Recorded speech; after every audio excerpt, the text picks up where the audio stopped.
शाहरुख खान, इस नाम को कौन नहीं जानता होगा। आई थिंक हमारी जनरेशन के हर इंसान को, चाहे वो किसी भी कंट्री से हो, कोई भी रेस हो, एक बार तो जरूर सुना होगा। लेकिन आज हम शाहरुख खान के बारे में एज एन एक्टर बात करने नहीं लगे हैं। आज हम बात करेंगे कि शाहरुख खान दुनिया के अमीर तरीन एक्टर कैसे बने। Just imagine having an empire worth 64,000 crore. Well 64,000 crore का जब मैं बोलता हूं तो मुंह में अटकने लगते हैं पैसे। मुझे तो ये भी नहीं पता कि इसमें जीरोस कितने आते हैं। वेल आज उन जीरोस को भी गिनेंगे और वो रोड मैप फॉलो करेंगे कि आखिर शाहरुख खान ने ये इनकम, ये एम्पायर कैसे खड़ा किया। और शायद उनके ब्लूप्रिंट से, जो तरीका, जो रोड उन्होंने अपनाया था, उसको देखते हुए हम उससे कुछ सीख जाएं और शायद हम भी कुछ करोड़ कमा लें। Do you know Shahrukh Khan is richer than Tom Cruise? Yes, वो हॉलीवुड स्टार्स को भी पीछे छोड़ चुके हैं। लेकिन क्या आप समझते हैं कि इनने सारी इनकम सिर्फ एक्टिंग से बनाई है? Well, that is where you are wrong. Shahrukh Khan की एक बहुत छोटी इनकम का हिस्सा एक्टिंग से आया है। बाकी सारी जो भी उनकी एम्पायर है, जिसको 64,000 करोड़ का हम नाम दे रहे हैं, वो उनकी अपनी मेहनत और बिजनेस से आया है। और उसी रोड मैप के बारे में आज हम बात करेंगे। और आप सुन के बहुत हैरान होंगे कि शाहरुख खान अपनी मूवीज का कुछ चार्ज नहीं करते। रिसेंट ईयर्स में उनकी जितनी भी मूवीज बनी, उनने जीरो चार्ज किया है, कोई पैसे नहीं लिए हैं, क्योंकि मूवीज से वो पैसे नहीं बनाते हैं। बस थोड़ा सा पीछे जाते हैं और देखते हैं कि शाहरुख खान ने अपनी जर्नी कहाँ से शुरू की। वेल, पेशावर डिसेंट ये लड़का जो कि दिल्ली से था, बॉम्बे सिर्फ 20 रुपए अपनी जेब में लेके आया था और आने के बाद सड़कों पे रहा है। ये सिर्फ एक कहानी नहीं है किसी फिल्म की, ये हकीकत है। और बहुत सारी ऑडिशंस देने के बाद और बहुत बार रिजेक्ट होने के बाद फाइनली उनको टीवी के दो शोज मिले। और इन शोज का नाम था फौजी और सर्कस। ये दोनों ड्रामे बहुत कामयाब हुए और फाइनली शाहरुख खान को वो सक्सेस मिलना शुरू हो गई जिसके लिए वो इतनी दूर आए थे, और शायद थोड़े पैसे बनाना भी शुरू कर दिए उन्होंने। लेकिन उनकी सबसे पहली फिल्म दीवाने, जो कि एक सुपर फिल्म हिट थी, वो आने से पहले एक बहुत बड़ी ट्रेजेडी हुई। He lost his mother. वो माँ जिनको ये हसरत थी कि वो अपने बेटे को बड़ी स्क्रीन पे देख सकें, लेकिन वो देख नहीं पाई। शाहरुख खान ने शायद अपनी मदर को ये बताया भी नहीं था। और जब उनकी माँ की डेथ हो गई, उसके फौरन बाद इस फिल्म की रिलीज हुई, तो Shahrukh Khan was heart broken. लेकिन इस फिल्म के बाद शाहरुख के लिए कामयाबी के दरवाजे खुल गए और एक फिल्म के बाद दूसरी फिल्म हिट पे हिट, और फाइनली DDLJ दिलवाले दुल्हनिया आई, जिसने शाहरुख खान की पूरी दुनिया, पूरी करियर को बदल डाला। लेकिन एक फर्क जो कि शाहरुख खान और दूसरे स्टार्स में बहुत ज्यादा था, वो ये था कि Shahrukh Khan was and is a कीन ऑब्जर्वर। उन्होंने देखा कि उनके वक्त से पहले जो भी सुपरस्टार गुजरे थे, सब के सब किसी ना किसी तरीके से फाइनेंशियली क्राइसिस में आए थे। चाहे वो अमिताभ बच्चन हो या फिर राजेश खन्ना। अमिताभ बच्चन ने भी एक प्रोडक्शन हाउस खोला था जो कि कामयाब नहीं हुआ, लेकिन फाइनली कौन बनेगा करोड़पति से उनको सहारा मिला और फिर दोबारा वो उभरे। तो शाहरुख खान ये बहुत कीनली ऑब्जर्व कर रहे थे और उन्हें जान लिया था कि कुछ ऐसा करना है जिससे मेरा ऐसा एम्पायर खड़ा हो कि मुझे सिर्फ फिल्मों के ऊपर डिपेंडेंट ना होना हो। यही सोच के शाहरुख खान ने अपना एक प्रोडक्शन हाउस खोला, उस वक्त की मशहूर एक्ट्रेस के साथ जिनका नाम है जूही चावला। 1999 में ड्रीम्स अनलिमिटेड की शुरुआत हुई और फिर इस प्रोडक्शन हाउस में बनी तीन वो फिल्में जो कि काफी मशहूर रहीं, लेकिन फ्लॉप थीं, शाहरुख खान को बिजनेस न दे पाई। ये तीन फिल्में थीं, अशोका, चलते चलते एंड दिल है हिंदुस्तानी। कोई फायदा बनाना तो अपनी जगह, ये फिल्में शाहरुख खान को उनका जो इन्वेस्टमेंट थी वो भी वापस नहीं कर पाया। इसके बाद शाहरुख खान ने कोशिश की कि वो भी कौन बनेगा करोड़पति को होस्ट करें। एक साल होस्ट करने के बाद उनको वहां से वैसा रिस्पॉन्स नहीं मिला, क्योंकि लोग शाहरुख खान की जगह पे अमिताभ बच्चन को दोबारा देखना चाहते थे। Finally Amitabh Bachchan came back to the show and Shahrukh was out. Shahrukh के खुद अपने अल्फाज थे कि मेरे लिए वो मेरी करियर का सबसे हार्ड टाइम था। लेकिन यही फर्क होता है एक अचीवर में कि वो कभी गिव अप नहीं करता। शाहरुख खान दोबारा वापस गए, उसी प्रोडक्शन हाउस का दोबारा नाम बदला और एक नए नाम के साथ नई फिल्म में लाए। इस प्रोडक्शन हाउस का नाम अब रेड चिलीज एंटरटेनमेंट था, जो उन्होंने अपनी वाइफ के साथ मिलकर खोला था।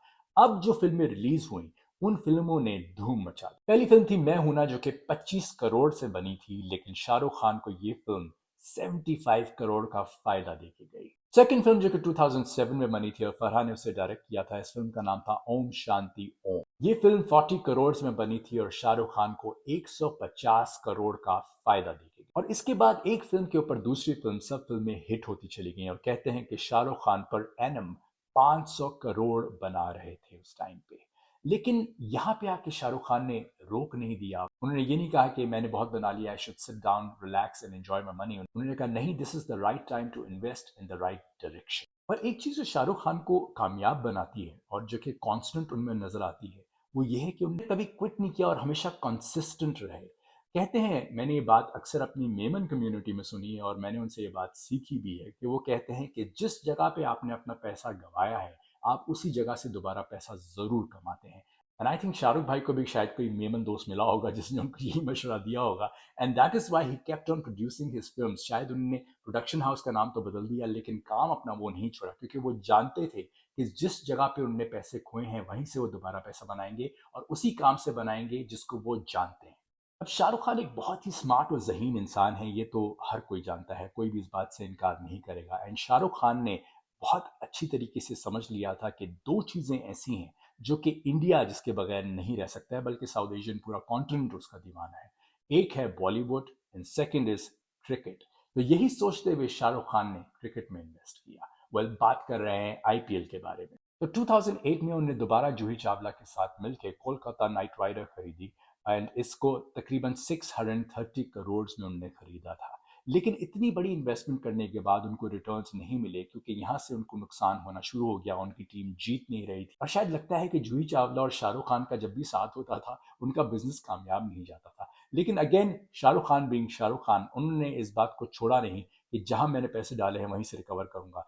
इसी दौरान एक बहुत बड़ा इशू भी हुआ था, उनको बैन कर दिया गया था स्टेडियम में आने से। आई थिंक उस कंट्रोवर्सी के बारे में तो हम सभी जानते हैं, I don't want to get into details, लेकिन ये भी एक हर्डल था उनका इस इन्वेस्टमेंट के बीच में। लेकिन अगेन शाहरुख खान, जैसे मैंने कहा कि बहुत रेजिस्टेंट इंसान है, उन्होंने कहा कि इसी जगह से दोबारा मैं और पैसे बनाऊंगा। एंड फाइनली उन्होंने क्या किया, एक बहुत बड़े खिलाड़ी को खरीदा और अपनी टीम का एक हिस्सा बनाया। $204 मिलियन से उन्होंने गौतम गंभीर को खरीदा और इस क्रिकेटर ने आते ही एकदम तकदीर बदल डाली। कहते हैं हर इंसान की अपनी तकदीर होती है और शायद इनके आने से टीम में एक नया मैजिक, एक नया जादू, एक जिंदगी आ गई। और फिर एक के बाद दूसरा मैचेस जीतते गए, 3 कप जीते, कई मैचेस जीते, कई फाइनल्स जीते, and then there was no looking back. और शाहरुख खान ने जो पैसा लगाया था वो तो छोड़ने, उससे कहीं ज्यादा कमाने लगे। लेकिन मैं आपको ये भी बता दूं कि Shahrukh Khan being Shahrukh Khan and being a smart man, और जैसे कि हम बात कर रहे हैं कि हम रोड मैप उनका जो है, जो ब्लूप्रिंट है उसको फॉलो करने की कोशिश कर रहे हैं कि उन्होंने पैसा कहाँ से बनाया। जब शाहरुख खान को ये अपॉर्चुनिटी नजर आई कि ये टीम खेल रही है, इससे हम कमा रहे हैं, तो उन्होंने क्या किया कि जितनी टी शर्ट्स थी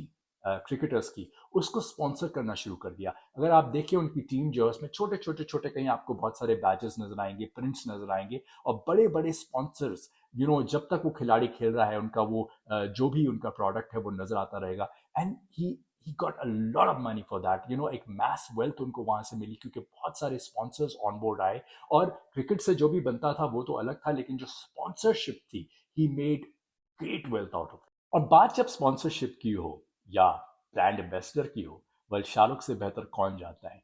क्योंकि शाहरुख खान जो है वो जानते थे कि उनका नाम बिकता है, शाहरुख खान जहां जाए शाहरुख खान का नाम ही का। तो उन्होंने कहा कि क्यों ना इसको कैश किया जाए और तरीके से। Shahrukh Khan being the smart guy that he is, उन्होंने सोचा कि क्यों ना आज के बाद से मैं बहुत सारे ब्रांड्स का एम्बेसडर बन जाता हूँ। और फिर एक लंबी लिस्ट थी जिनमें Hyundai, Dish TV, ICICI bank, and फिर Dubai tourism. People who have lived in Dubai, specially me, मैं भी जब वहाँ होता था और जिन्हों में शाहरुख खान ब्रांड एम्बेसडर बन गए थे दुबई टूरिज्म के, तो हम लोग देखा करते थे कि शायद कहीं बीच पे हमें भी शाहरुख खान नजर आ जाए। well, ऐसा होता नहीं है। And I think was a great step by the government of UAE, जो कि हमेशा बहुत ही स्मार्टली प्ले करते हैं और बहुत अच्छे तरीके से अपनी हुकूमत को चला रहे हैं। मैं तो अक्सर ये कहता हूँ कि काश पाकिस्तान का एक हिस्सा को वो भी संभालना शुरू कर दिया। I wouldn't say that when anyway. Shahrukh Khan brand ambassador बने इन बड़े बड़े ब्रांड्स के, ये वो टाइम था जब बहुत सारे Bollywood stars used to look down on this. वो कहते थे कि ब्रांड एम्बेसडर बनना अच्छी बात नहीं होती है, लेकिन शाहरुख खान नहीं, अगर मेरे नाम से कोई ब्रांड अगर मशहूर होता है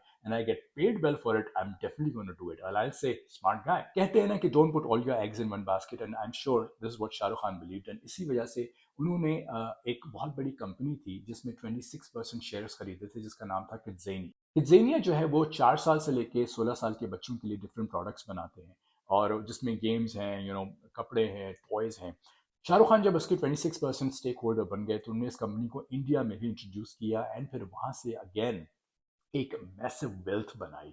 lucky guy. And brand ambassador होने के बावजूद शाहरुख खान अक्सर प्राइवेट इवेंट्स में, यानी शादियों में जाते हैं, वहां पे परफॉर्म करते हैं, and he is heavily paid for that. I know बहुत से लोग ये कहेंगे कि ये बहुत अजीब चीज़ लगती है, इतने बड़े सुपरस्टार को ये नहीं करना चाहिए, और शायद पर्सनली अगर मैं भी उस जगह पे होता मैं भी नहीं करता, लेकिन यही फ़र्क है कि मैं शाहरुख खान नहीं हूँ और वो शाहरुख खान है।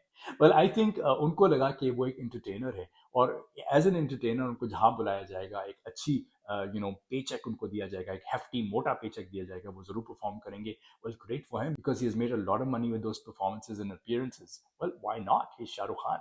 तो अब आपको समझ में आया कि शाहरुख खान अपनी फिल्मों के जीरो पैसे क्यों लेते हैं। वेल होल्ड ऑन, इतने सीधे साधे भी नहीं है शाहरुख खान। वो करते ये हैं कि वो कहते हैं फिल्म के पैसे देने के बजाय मुझे आप फिल्म के 60% शेयर्स दे दें।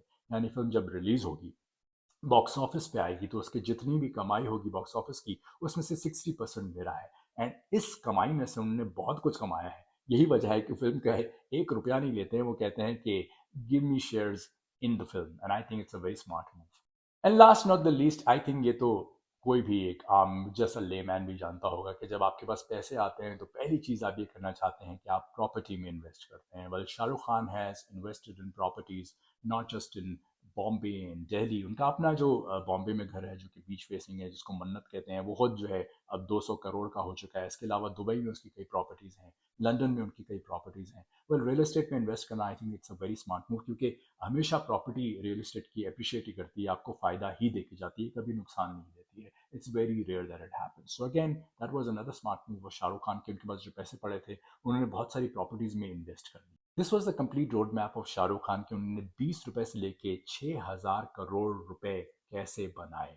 वेल आई एम श्योर, मैं ये नहीं कह रहा हूँ कि हम सबको शायद स्टार बन जाना चाहिए, स्टार तो और बहुत से बने हैं, लेकिन कोई भी शाहरुख खान की तरह फाइनेंशियली इतना कामयाब नहीं हुआ है, क्योंकि उनका माइंड था, उनकी प्लानिंग थी, एंड अबव ऑल बहुत परसिस्टेंट थे। वो जिस चीज़ के पीछे पड़ते थे, कहते हैं ना कि पानी का कतरा भी अगर पत्थर के ऊपर गिरता रहे कॉन्स्टेंटली तो निशान पड़ जाता है। तो जिस चीज़ में आप समझते हैं कि आपका एक्सपर्टीज है, आपका फोर्टे है, उस चीज में लगे रहें, छोड़िए मत, never give up. Once you start making money और आपको लगता है कि वेल्थ आना शुरू होगी, that is the time to put them, invest them in the right directions and try to double your wealth as much as you can. Well मैंने तो शाहरुख खान से बहुत कुछ सीखा है, एंड कोशिश करता रहता हूँ कि अपने तरीके से जो भी मेरी एक्सपर्टीज है या जो भी मेरा फोर्टे है उसमें मैं कामयाब हो सकूँ। I hope you have learn from him too, and if there is anything you like to share with me, anything that I missed out, जो कि शाहरुख खान के बारे में हम मजीद उनको ऑब्जर्व करके सीख सकते हैं, please do write in my comments. Tell me what you think about it. तो शुरू हो जाओ दोस्तों 64,000 करोड़ बनाने का सफर आज से। Take care of yourself and खुदा हाफिज।